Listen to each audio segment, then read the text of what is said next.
The Happiness Roundtable convenes leaders in the grassroots happiness movement. Hear Paula Francis talk about the work that she has done to bring happiness and gross national happiness philosophy to communities all over the country. Hi. The work that I'm involved with is uh, based in the U.S., so it's really U.S. centric. And one of my colleagues was on the last call, so you've heard a little bit about what we've been doing. But today I wanted to talk to you about the research aspect of what we're doing.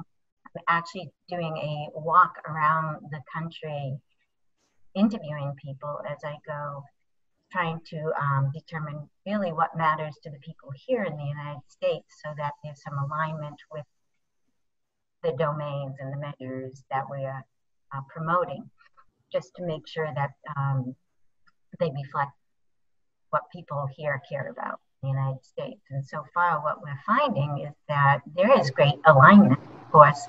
But the things that rise to the top about what matter to people will not be surprising. It's our social connectedness and our contribution and care of one another. But what was surprising here in the United States was our spiritual essence, how what, how important that is to people, but we're not really talking about that very much here in our daily conversations. In fact, we tend to separate our spirituality from all other aspects of our life and compartmentalize. So I think it's important to raise that up in our conversation and start talking boldly about the things like happiness and love and spirit in our conversation. I think it's incredibly important. And what we're also finding is what people are not saying matters is money, things.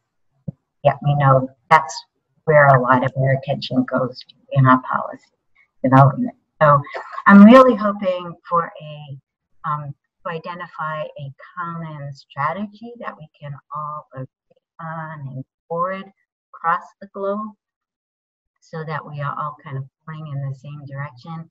Sharing the resources, I think it's really important. Knowing who's talking to whom would help, I think, in our outreach to others. And I also feel that what we need to do is to take the fear and the discourse out of our conversation. I'm finding that in this happiness movement, we're almost talking about it from a fear base. We are posing gross national product.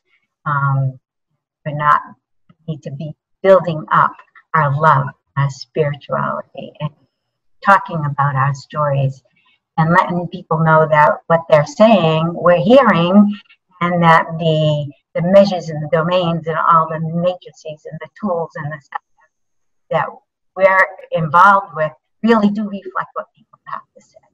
And so we need to tell it in a way that resonates with their story and keep the heart in the work. And I think media is the key here in finding the ways to talk about this in a way that resonates with everybody. And I've heard people talk about political figures here, but this is not a partisan conversation. We need to figure out why people feel disenfranchised and reach out to everybody. And across the board, people are telling common stories, and we need to emphasize that.